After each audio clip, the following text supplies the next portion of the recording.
घर में कोई आपसे पूछते हैं ब्लड शुगर कितना है और आप खुद ही कंफ्यूज हो जाते हैं, 110 बता दे या 210 बता दे, कौन सा सच है। ये कंफ्यूजन बहुत कॉमन है और डॉक्टर के कंसर्न भी यही से शुरू होता है। जब आपका शुगर एक बार 110 और एक बार 210 आ रहा है तो डॉक्टर का फोकस सिर्फ नंबर पे नहीं होता है। हम सोचते हैं ये हो क्या रहा है। सबसे पहले डॉक्टर का डाउट होता है कॉम्प्लायंस, मतलब आप दवाई टाइम पे ले रहे हैं कि या नहीं। कभी पार्टी होता है, कभी ट्रैवल करते हैं, कभी कभी दवाई ही भूल जाते हैं। इसमें आपकी गलती कुछ नहीं है, ये बहुत कॉमन है, हम सबके साथ होता है। कभी कभी आप ये भी पूछते हैं डॉक्टर एक ही तो दवाई ना ले रहे हैं। हाँ सही है, एक ही दवा है, लेकिन वो टाइम पे नहीं खाएंगे तो कभी काम करता है या कभी कम काम कर रहा है। इसी वजह से आपका शुगर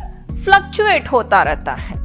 पहला कंसर्न क्या है, जब रिपोर्ट कभी कभी नॉर्मल आ रहा है तो आप थोड़ा सा रिलैक्स हो जाते हैं, वॉकिंग पे, खाना पे ध्यान थोड़ा सा कम हो जाता है और इसी पॉइंट से ब्लड शुगर कंट्रोल बिगड़ना भी चालू होता है। दूसरा कंसर्न, कभी कभी ब्लड शुगर ज्यादा हो रहा है तो ओवरऑल एवरेज ज्यादा रहेगा। जब आपको लगता है कभी कभी ना हाई आ रहा है, लेकिन बॉडी के लिए वही काफी है, आंख, नस, किडनी धीरे धीरे डैमेज होने के लिए। तीसरा कंसर्न, जब हम दवाई 210 के हिसाब से दिए मान लीजिए और अगला दिन 110 है, तब लो शुगर होने का रिस्क भी ज्यादा रहता है। इसीलिए एक रीडिंग देखकर पैनिक में दवाई बढ़ाना जितना डेंजरस है उतना ही उसको इग्नोर करना भी। इसीलिए डॉक्टर सिर्फ 210 देखकर उतना टेंशन नहीं लेते हैं